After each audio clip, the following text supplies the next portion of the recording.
TV रख के पास पागल हुई सास।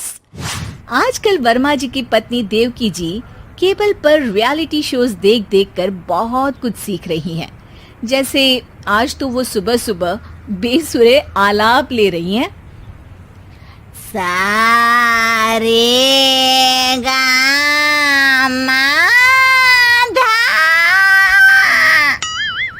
माँ जी, सारे गामा पाधा नीसा होता है।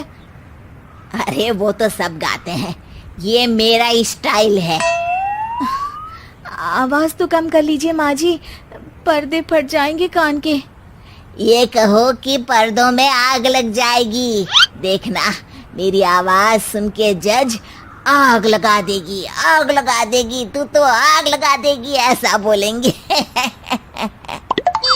सरिता वहां से परेशान होकर चली जाती है और सास रियाज जारी रखती है। सारे गाओ, सारे नाचो।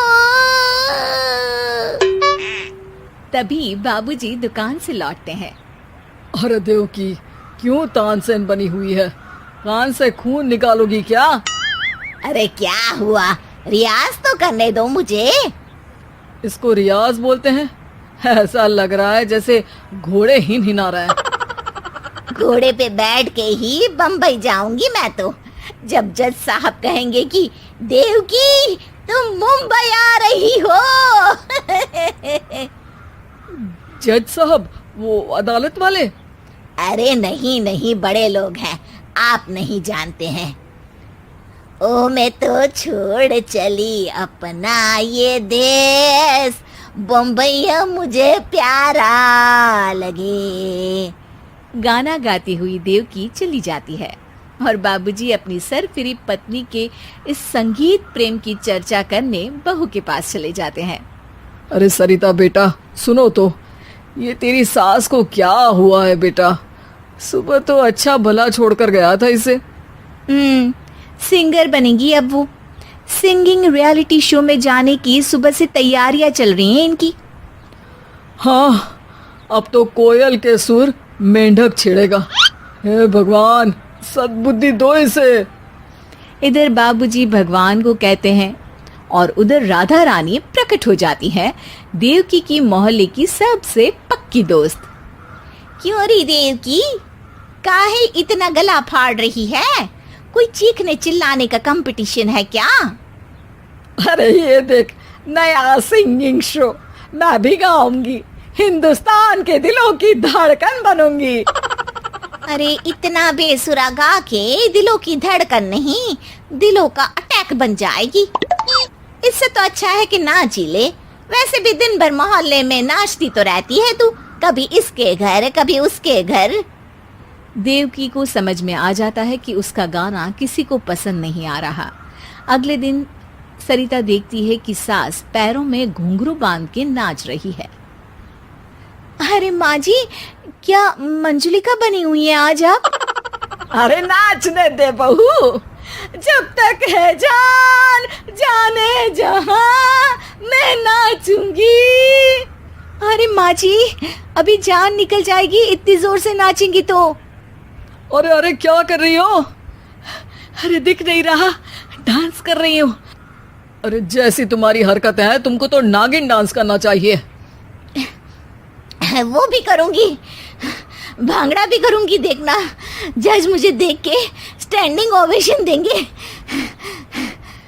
हाँ, स्टैंडिंग ओवेशन तो देंगे ही, ताकि खड़े होकर वहां से भाग सके तुम्हारा डांस देखकर। अरे कुछ ढंग की चीज करो, ये रोज क्या नया शुरू कर देती हो? सास को लगता है कि उसका डांस का सीन भी बिगड़ गया। अब वो टीवी देख के कोई और कलाकारी ढूंढने लगती है। तभी उसे टीवी पर खतरों के खतरनाक खिलाड़ी शो दिखता है, जिसमें लोग अलग अलग स्टंट करते हैं। बस देवकी को नया काम मिल जाता है। अगले दिन सुबह देवकी डंबल लेकर कसरत करने लगती है।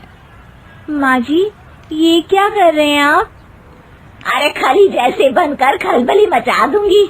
कल मैंने खतरों के खतरनाक खिलाड़ी देखा और सोच लिया कि मुझे वही जाना है। हाँ बस। तभी वहाँ बाबूजी भी आ जाते हैं। अरे इतना भारी डंबल, अरे गिर मत जाना कहीं लेकर।